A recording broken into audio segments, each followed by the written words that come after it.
দেখছেন এই মুহূর্তে মহাসচিব মির্জা ফখরুল ইসলাম আলমগীর শপথ নিতে এই মুহূর্তে সংসদ ভবনের ভিতরে প্রবেশ করছেন। আপনাদের এই মুহূর্তে দেখানোর চেষ্টা করছি।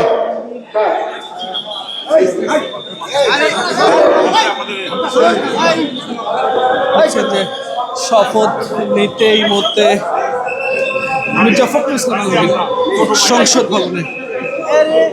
হোয়াইট প্লাস প্রো সেনসিটিভ স্কয়ারের মাঠের বাইরেও তো আমরা এভাবে দেশপ্রেম দেখাতে পারি। প্রবেশ করছেন সেই চিত্রে দেখানোর চেষ্টা করছি। মল্লিক ভাই দেখো নিয়ে আয়। মল্লিক